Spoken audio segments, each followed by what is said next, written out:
હમણાં તાજેતરની ચૂંટણીઓના પરિણામ આવ્યા બાદ અમારી સરપંચ તરીકે વરણી થઈ અને અમે ગામ લોકો વચ્ચે ગયા કે ગામમાં કયા પ્રશ્નો છે, પડતર પ્રશ્નો છે, જરૂરી પ્રશ્નો છે, એની આખી સૂચિ બનાવી.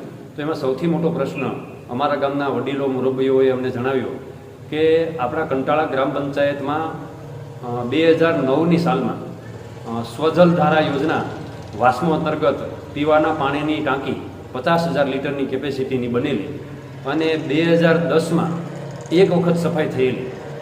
2010થી લઈને આજે 2025 સુધી જે પાણીની ટાંકી સફાઈ થઈ જ નથી, તો તેની અંદર કેટલો કચરો હશે અને પાણીની ટાંકીની ઊંચાઈ પણ ઘણી બધી હોવાથી એની ઉપર કોઈ ચડેલું નહીં, કોઈએ તપાસ કરેલી નહીં. અને અમને આ પ્રશ્ન આવ્યો એટલે હું અને અમારી ગ્રામ પંચાયતની પેનલમાં ચૂંટાયેલા સૌ સભ્યો અને યુવાન કાર્યકર મિત્રો, ઉત્સાહિત મિત્રો સૌએ નક્કી કર્યું કે આપણે એનું કંઈક કરવું છે. અને અમે તપાસ કરી, અમે ખૂબ જોખમી રીતે ટાંકીની ઉપર ચડવું ખૂબ જોખમી હતું, સાવચેતીપૂર્વકનું કામ કરવું પડે એમ હતું. એ બધું કરીને પણ અમે ઉપર જઈને તપાસ કરી તો ખૂબ ગંદકી અંદર જામેલી હતી, અંદર ખૂબ કચરો ખદબદતો હતો. આપણે જોઈએ તો એમ થાય કે જે કપડાં ધોવામાં પણ ન પાણી ચાલે એવું પાણી ગામ લોકો પી રહ્યા છે.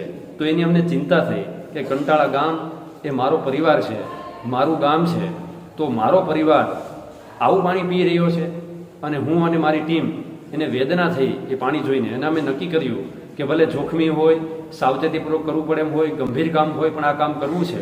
અને આખી ટીમે જહેમત ઉઠાવી. હું એકલો નથી આ કાર્યમાં, અમારી આખી ટીમ અને યુવાન કાર્યકર અને ગામના ઘણા બધા લોકોએ અમને ખૂબ સહકાર આપ્યો અને એમાં અમને યુવાન ટીમનો પૂરો સહકાર મળ્યો છે.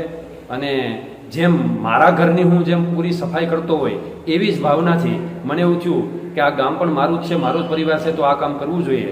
અને કામ અમારી પૂરી યુવા ટીમ, અમારી પેનલના સભ્યો, ઉપસરપંચશ્રી અને અમારા ગામના સહકારથી અમે આપણું કામ પૂર્ણ કરી ચૂક્યા.